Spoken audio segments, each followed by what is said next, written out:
Hello. For those that don't know me, let me make a short introduction. My name is Bill Wheeler, and I've worked for TriTech and IMC since 2007. I'm a senior technical analyst with TriTech Perform and assist others in the Perform division with in-depth issues. Today, we'll be discussing and demonstrating common features and questions related to the Perform mobile software. I'll start by pointing out the mobile responder screen. In the past, the responder list always showed the unit assigned to the mobile at the top, and then the other units sorted below. In Build 6.5, we've added a feature for those of you in multi-agency systems where you'll now see the assigned unit at the top as you always have, but any other unit from the same agency will then be listed, followed by the units from all other agencies, and they'll be listed alphabetically by agency name.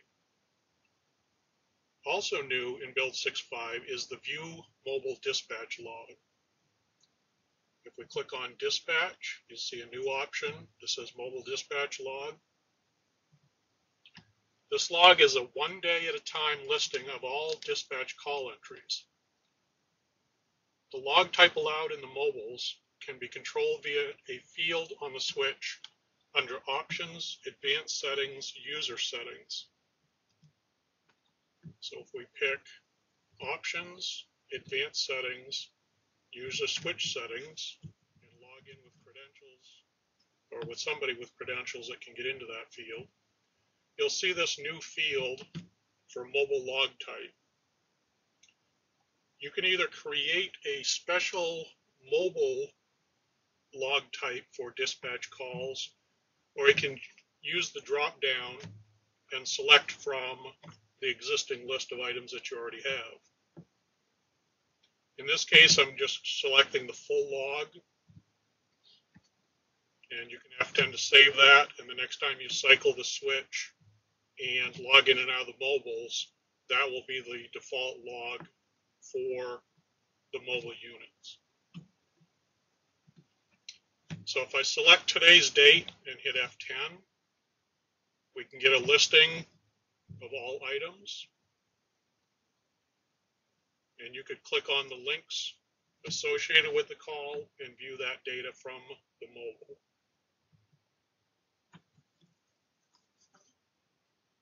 Again, that's a one day at a time feature. So if you want to look at multiple days, you'd have to run that report multiple times.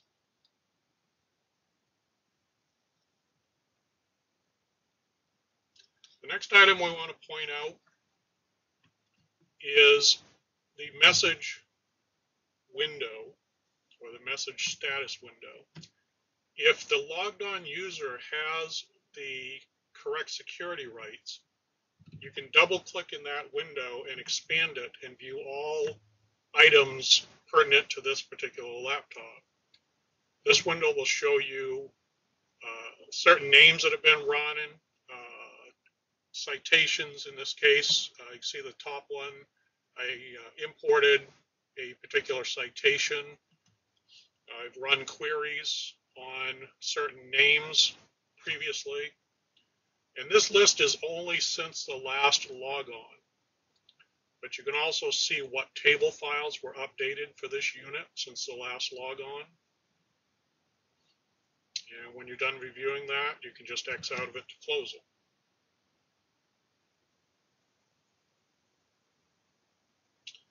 The next item we're going to discuss is the difference between the green check mark at the top and the blue check mark below that. The green check mark is for local checks only. It won't query the messaging switch, and therefore it won't get live data from the system.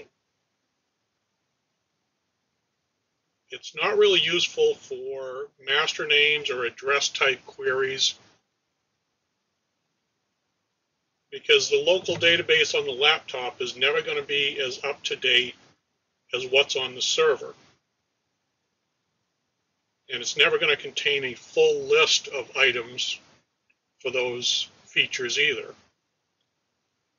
The only time that it would is if you were exporting table files on a daily basis, and even then, the table files on the local laptop are only as good as the last time they were exported. So if anything's been added to the system on the in-house system since the time the table files were last exported, they're no longer valid on the laptop again.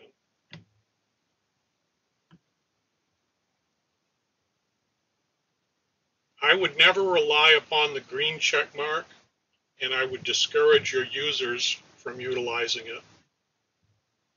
It's there for those departments that don't have a mobile switch and they run records only on the laptops. But for those departments running a messaging switch, they should always use the other features, the blue check mark and the call information that we'll discuss in a few minutes. To utilize the blue check mark, click on the menu option and you'll see the window come up, and there's 3 items that you can do with this feature. You can run a quick master names check, which will query the in-house records via the messaging switch. And the minimum information that you need here is simply the last name. You can put in the last name, hit F10, it will query the messaging switch, which will query the in-house master names files, send back the information, and display it on the screen. You can also use this feature to run a quick state query by name, but to do so you need the full last name, first name, date of birth, and you need to select the correct gender. Check off the Submit State Query option, and then hit the F10 key. This feature can also be used to run cross-agency queries. Again, the minimum data would be at least a last name. And to run the cross-agency data share, you have to check off, obviously, the Submit Cross-Agency Query, and then hit F10. So let's run a query on person, who happens to be in our test database. And you can see that we received a number of records back. If we click on the originating agency, it will sort all the returns. And in this case, I only have 2 different items, as that's all I have set up in my test bed. Anytime you see base, it indicates that that record came from your records. In this case, I have a Lewiston, Maine agency in my test bed that I've set up, and we returned a number of records from that agency. You can see that one of my items showed up in red. That indicates one of 3 things. Either the person has a caution set on their master names record, the suicide option is checked off, or the sex offender option is checked off.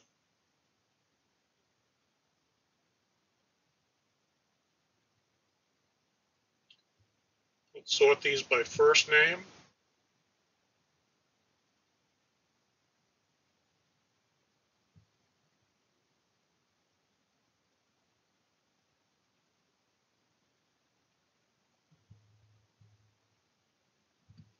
And let's double click on Sal person. And you can see that there is an image box available. We don't transmit or transfer images automatically because it would take up too much bandwidth. If you see a box such as this and you want to see the image associated with that person, you must click where it says click for image. If I do so, it will request the image from the agency who owns that record and send it over and display it. If this said image 1 of 2 or 1 of multiple, I could right arrow, I would get another field or another image that said click here for image. I could click that and download the next image. We don't send all images at once when they're selected. You have to request each one individually. You'll also see that anything records related, if there's anything associated with this master names record, in this case there's an AR, I could click on that, and if the agency who owns that record is sharing details of their arrest records, I would get a screen listing that report. Dispatch items are listed in the master names, but there is no hyperlink to dispatch items.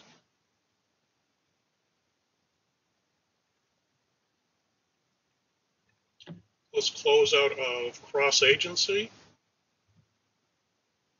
And the next thing we want to discuss is officer-initiated calls, and we'll follow through that process. So let's start a officer-initiated call, which in our case we have set up the default as a building check. I'm going to enter an address of 2 Hitchings Road, and if I tab through, I'll see that this is happens to be associated with site 9 in my system files for Eddie's Market. I want to point out the yellow toolbar near the top. In this case, there are SOPs associated with Site 9, and I can click on that option and view those SOPs.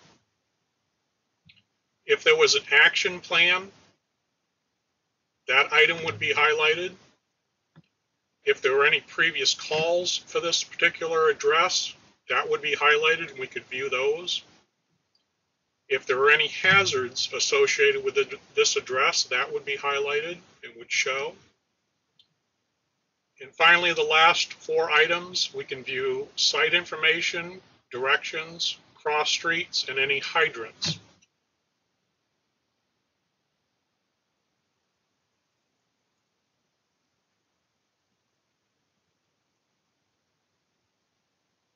So, continuing on with the officer initiated, let's assume this is a building check, and as the officer pulls up on scene, there's a vehicle in the driveway that the officer doesn't recognize. As part of the dispatch call, we can make sure that submit state queries checked off. We can put in the plate type, the plate state, and in this case I'm going to just put in a plate number of test, but you would put in the valid registration. I'm going to save that information by hitting F10. And the first thing the system is going to do is check the in-house database to see if plate test for Mass is on file. It's not, so I'm just going to say finish. It's going to start my call, and it's going to run the state query for test.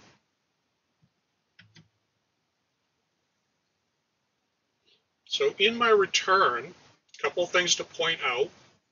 We can see that the RMV tab turned red, and so did the Board of Probation summary list. This is a Massachusetts return, so Massachusetts is the only one with a Board of Probation summary return. But if we click on that item, we can see that in this case, it didn't match our registered owner. If we look at the RMV tab, the registered owner is Mario Barracuda. But for some reason, we did get a match on Pat Person. If the listing was correct and that was a valid match, you could check that item off. And over on the right-hand side, request either the BOP1 or BOP2 report. Under the RMV tab that turned red, if we look at this, we see that This item stands out because the color has changed and the status of the vehicle is showing as expired. So that was one reason why the tab turned red. I want to point out that turning the tabs red doesn't mean that there's a valid hit there. We turn the tabs red to indicate to the officer or dispatcher that they need to review the data that was returned from the state to make sure that it is a valid hit. It could be a Soundex hit and really have nothing to do with the person that was run, but to err on the side of caution, we're going to turn that tab red to alert your users that they need to look at the information. So let's scan down through what was returned in RMV. And I see no other fields that were changed for color. So there's no other hit. So the reason in this case that the tab turned red was because of the expired status.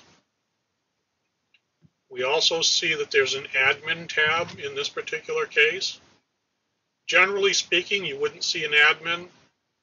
In this case, we had a return that just said there's no valid R6 responses.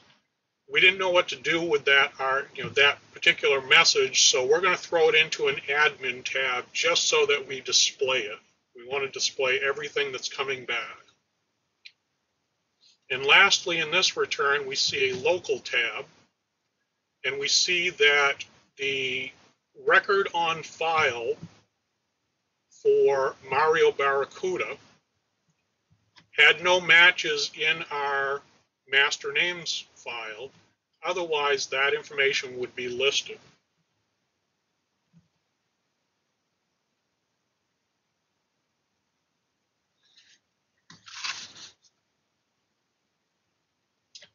On this particular screen, you have your print options in the lower right. If you wanted to print all 4 tabs, you would check off the print all and click on the print at base. If we only want to see the tab that's actually highlighted at the time, we would leave it unchecked and click on the print at base. The other thing I want to point out on this particular screen is your printers. In my case, I only have one item built on the state interface called Sales Demo. If I had multiple printers listed, they would show in this box alphabetically. If you have a particular printer that you always want at the top, my suggestion is to prefix it with an A or a 1 so that it comes out first in the list alphabetically.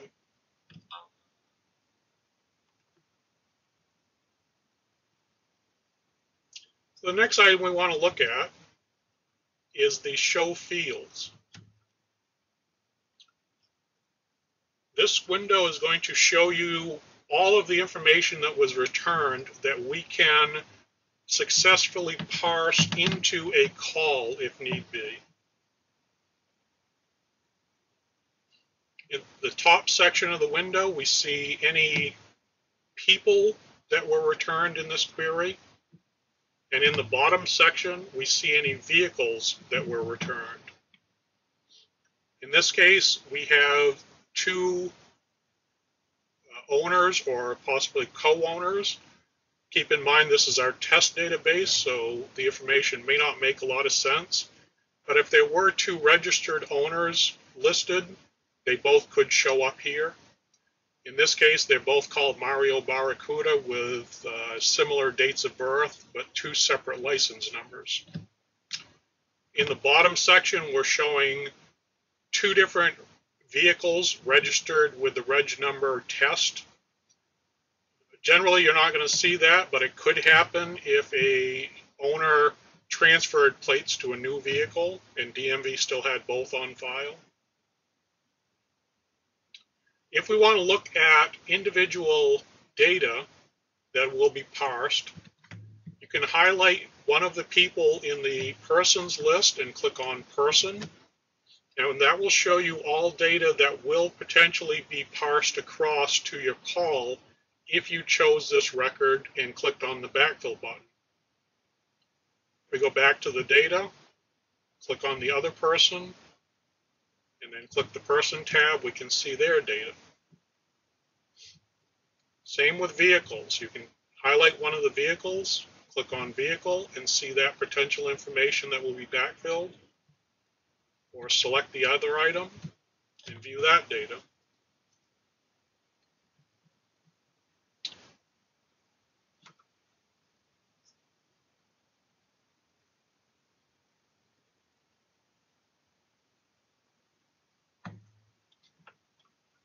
On this particular screen, if there were multiple registrants listed and the local tab didn't show everybody, you could highlight that person that didn't show up and do a local check, and it would check the master names for that person, and if there was valid data, it would return it in that tab. In this case, again, Mario Barracuda with that license number isn't on file, so it didn't return us anything. You can also do a cross-agency check direct from this screen. If I wanted to do a cross-agency check on the top item, I would highlight that, click on cross-agency, and what this is telling me is that Mario Barracuda obviously isn't in our system because we would have got a local hit, so there's no base records, but he's also not in the Lewiston system because it came back and told us no records found.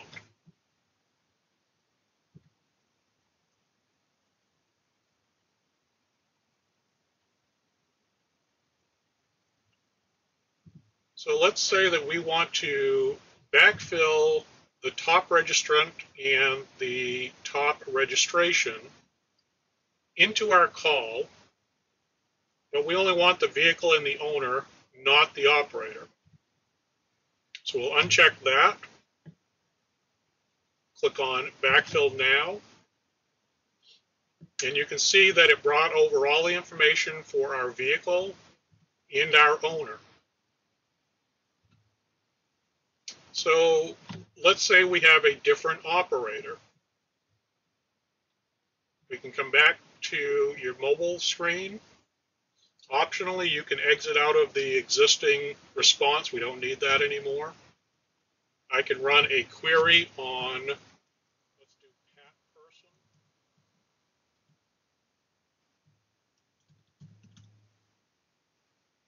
And F10 that. And because our test database is designed to send back specific information, we're not going to get Pat Person in the RMV list. But if we look at fields, we're going to see that we did get that information back here. So we can highlight Pat Person, look at that information, make sure everything is valid.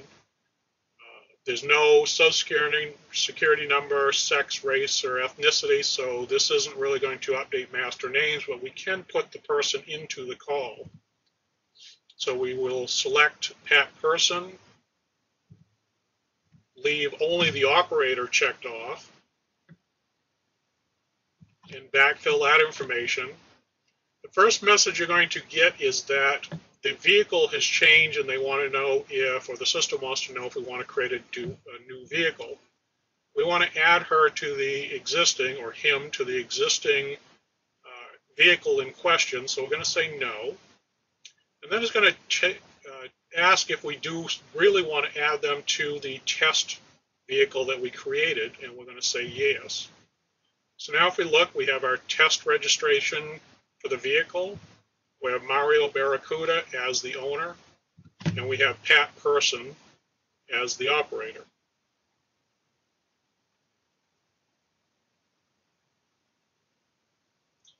If we want to issue a citation to the operator, if your particular state participates in electronic citations, you can click on the green E, and the system will generate the next electronic citation number. Or You can click into the citation field, but the first thing that we need to do is allow the system to process the master name that we just put in.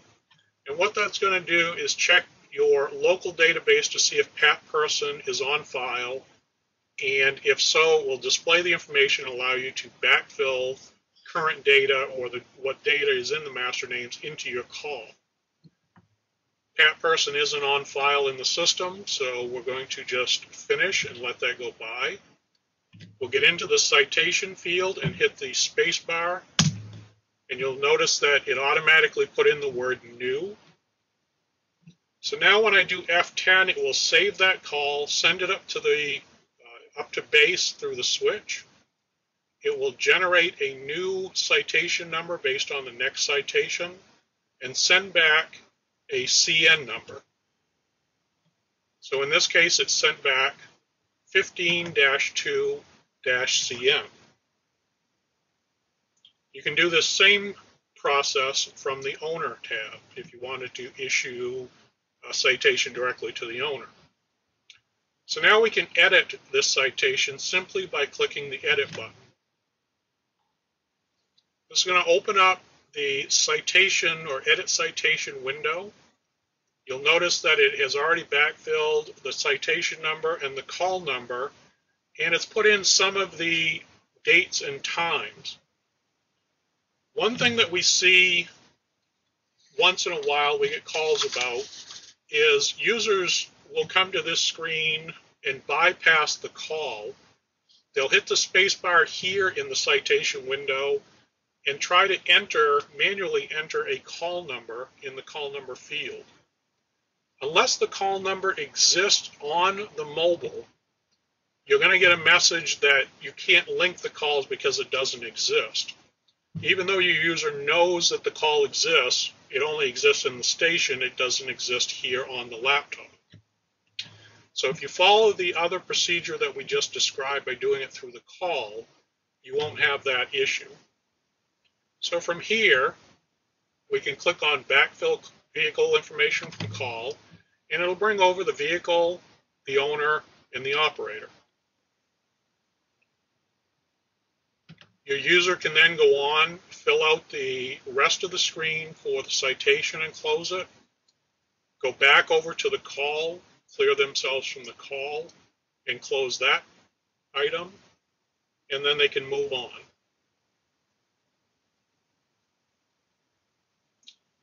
This concludes our discussion and demonstration for today. If you have any questions, please feel free to call the tech support hotline at 1-800-987-0911, option number 4. Thank you.